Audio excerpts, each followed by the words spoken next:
नोटबंदी मामले पर सुप्रीम कोर्ट का बड़ा फैसला। नोटबंदी के खिलाफ सभी याचिकाएं फिलहाल खारिज कर दी। तो सुप्रीम कोर्ट ने सभी याचिकाएं खारिज की। बड़ी खबर, सुप्रीम कोर्ट ने केंद्र सरकार को क्लीन चिट दी है और नोटबंदी पर केंद्र सरकार का फैसला सही है, सुप्रीम कोर्ट ने कहा।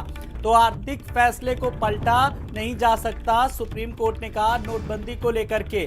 तो नोटबंदी की प्रक्रिया में कहीं भी कोई भी गड़बड़ी नहीं की, सुप्रीम कोर्ट ने इस बात को साफ तौर पर कहा। और 2016 में की गई थी नोटबंदी जो है उसको वैध करार दिया। तो 5 जजों की संवैधानिक पीठ का बड़ा फैसला। तो सरकार और आरबीआई के बीच 6 महीने तक फिलहाल बातचीत हुई, सुप्रीम कोर्ट ने कहा, और फैसले के बीच उचित प्रक्रिया का पालन किया गया।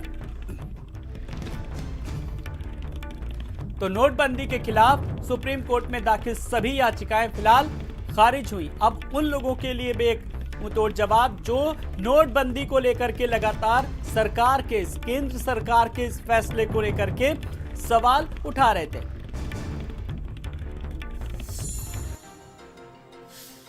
खबरें आ रही हैं उसके मुताबिक सुप्रीम कोर्ट का जो फैसला है वो यही है कि जो सरकार का निर्णय था डिमोनेटाइजेशन के मुतालिक, वो एक आर्थिक नीति के मुतालिक डिसीजन था और वो डिसीजन संविधान की मर्यादा के अनुकूल है, इसलिए सुप्रीम कोर्ट ने इसको वैध ठहराया है। ये बहुत अहम मुद्दा था, इस पे बहुत अहम कानूनी नुक्ते पेश किए गए थे। कोर्ट ने अपने विचार और विवेक के मुताबिक जो फैसला किया है, अब उस फैसले को स्वीकार करना होगा। और एक बात मैं मानता हूं, कहीं ना कहीं यही भी कोर्ट के सामने रही होगी ज़रूर, कि अब 6 साल के बाद इस फैसले में जो पॉइंट्स हैं वो अब एकेडमिक हो गए हैं। ये कहा भी था, मगर उन्होंने फैसला किया है। निश्चित तौर पर संगठनात्मक कार्यों की जो गतिविधियां हैं, उन गतिविधियों की जानकारी करना और आगे के जो संगठन के कार्यक्रम, उन संगठन के कार्यक्रमों की योजना रचना के हिसाब से माननीय राष्ट्रीय महामंत्री संगठन का प्रवास है। 2 दिवसीय प्रवास है, अलग अलग समूह की बैठकें हैं, विविध प्रकार के कार्य हैं।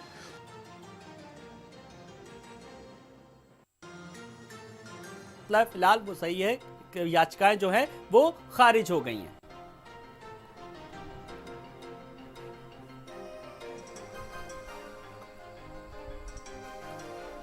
और इस वक्त मनोज अग्रवाल जी हमारे साथ जुड़ गए हैं, जो कि अर्थशास्त्री हैं जाने माने।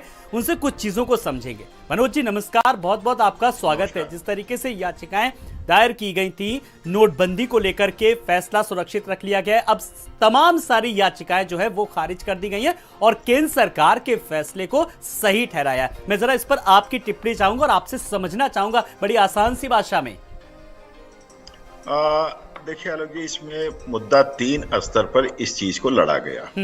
एक लड़ा गया कि पॉलिसी लेवल पर डिबेट किया जाए, वो शायद बहुत ज्यादा डिबेट लोगों ने किया नहीं। सरकार ने अपनी तरफ से जरूर हर चीज का समाधान दिया, जवाब दिया, लेकिन पॉलिटिकल लेवल पर लोगों ने इसको अवॉइड किया, इसका डिस्कशन करना। दूसरा कोर्ट में ले जाया गया और तीसरा इसको इलेक्टोरल बैटल में ले जाया गया। तो अगर हम देखते हैं इलेक्टोरल बैटल में भी मुझे लगता है पब्लिक ने इसको सपोर्ट किया है।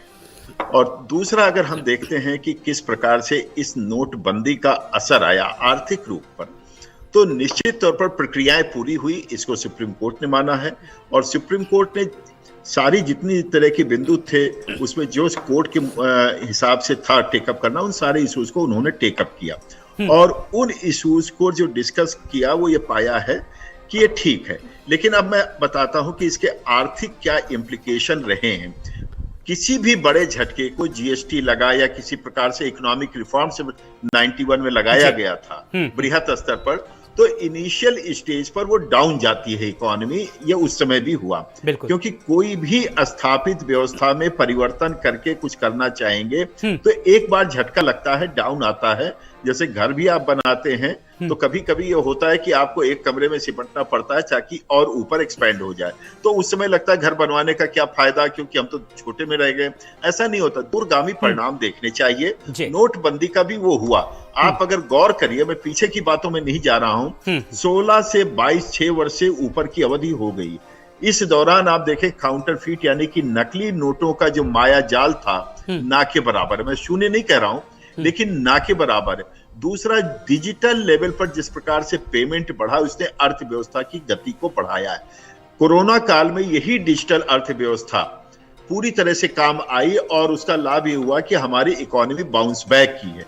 यदि ये ठीक है, उस समय कोरोना का नहीं पता था, लेकिन ये तो पता था कि हमारी अर्थव्यवस्था को अब ऊपर ले जाना है, आगे ले जाना है, तो वो हमारी तैयारी थी। अचानक कोरोना आया, उसमें बहुत बड़ा हमारा बूस्ट रहा है।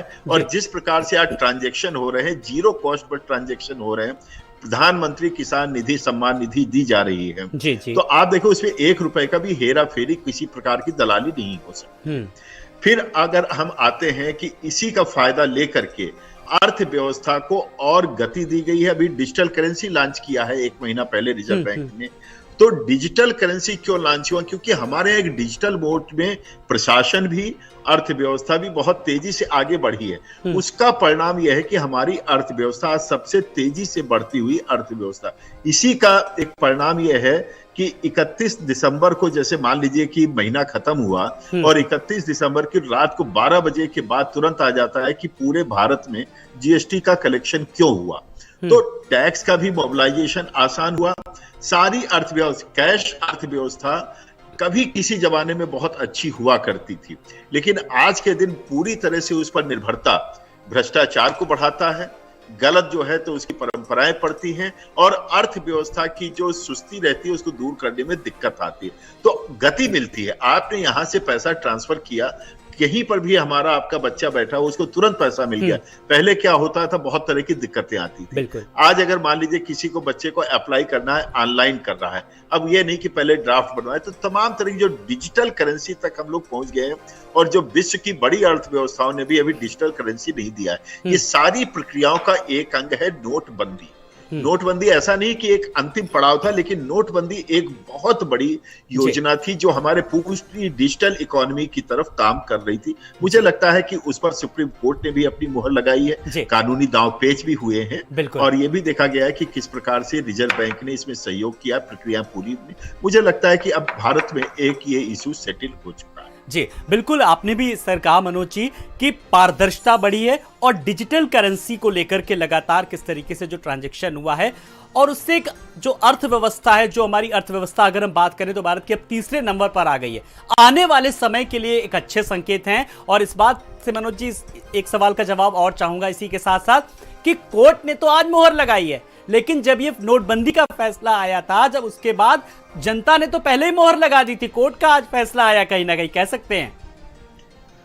मैंने पहले कहा कि देखिए, राजनीतिक तौर पर भी इसको लड़ा गया इलेक्टोरल बैटल में, और वहां पर भी चाहे उत्तर प्रदेश सरीखे राज्य रहे हो, वहां पर मुहर लगी 2017 में, और उसके बाद 2019 में केंद्र सरकार को मिला। तो पब्लिक ने सपोर्ट किया है जी। मैं ये कह सकता हूं तमाम दिक्कतों के बावजूद, क्योंकि सरकार ने बहुत बड़े प्रयास पर, सुप्रीम कोर्ट ने भी इस चीज की सराहना की है कि बड़े स्तर पर नोट बदलने की व्यवस्था की गई थी।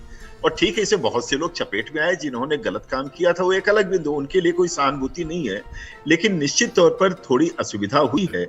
अर्थव्यवस्था में थोड़े दिनों के लिए दिक्कत आई, लेकिन एक बड़े कामयाबी के लिए, बड़े लक्ष्य के लिए छोटे कष्ट सहने की भारत में हमेशा से परंपरा रही है और मुझे लगता है कि ये सफल प्रयास रहा है। जी, आने वाले समय के लिए फिलहाल किस तरीके से डिजिटल करेंसी पर लगातार फोकस है? निर्मला सीतारमण भी अपने बजट के भाषण के बाद कई बार कह चुकी हैं, किस तरीके के संकेत नजर आ रहे हैं आपको?